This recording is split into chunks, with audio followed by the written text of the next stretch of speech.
Moi bons días. Estamos a día Tardes. 16, ou tardes, claro, mellor tardes que xa xantamos. Sí. Nós tamén xa xantamos. Estamos a día 16 de maio, día antes das letras galegas. Sí. Entón, hoxe decidimos, en extremis, que imos gravar en teatro radiofónico un fragmento, porque só nos deu tempo de adaptar un fragmento dunha peza teatral de Carlos Casares. Claro, das laranxas máis laranxas de todas as laranxas, que é unha obra infantil que é moi bonita. É infantil? Sí. Pois a mí pareceume moi adulta. Sí, a ver, para todos os públicos, pero en teoría véndese como infantil. Entón, en 15 minutiños ou así vai chegar Picallo, que ten un papel protagonista nesa peza que imos gravar hoxe, pero emitir mañá, Día das Letras.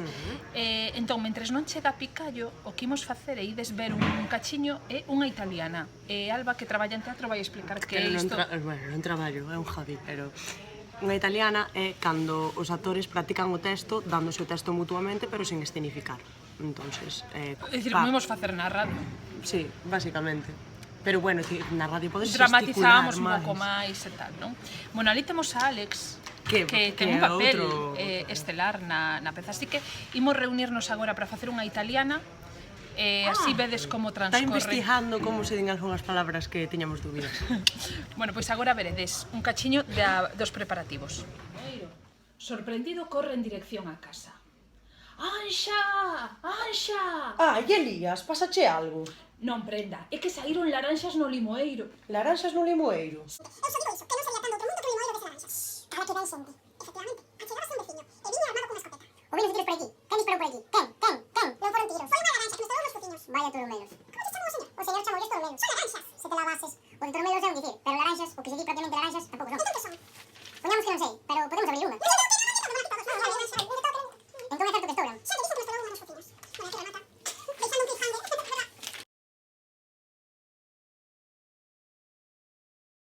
Eu só digo iso, que non sería tan doutro mundo que un limoeiro dese laranxas.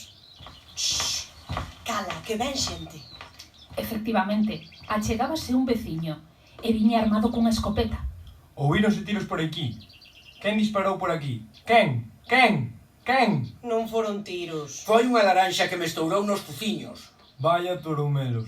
Como lles chamou o señor? O señor chamoulles torumelos. Son laranxas. Se te lavases... O de torumelos é un dicir, pero laranxas, o que se di propiamente laranxas, non son. Entón que son? Poñamos que non sei, pero podemos abrir unha. Non lle toque, non lle toque! Non lle toque! Entón é certo que estouran. Xa lle dixen que me estourou unha nos fociños. Pois xa vistes aquí os compis, como se notan os profesionais, Picallo? Todos profesionais. Sí, aquí a outra profesional.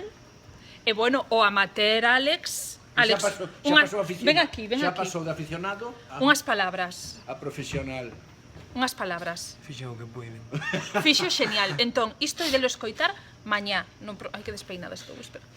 No programa de mañá, Día das Letras Galegas, e desescoitar esta adaptación dun anaquiño das laranxas máis laranxas de todas as laranxas.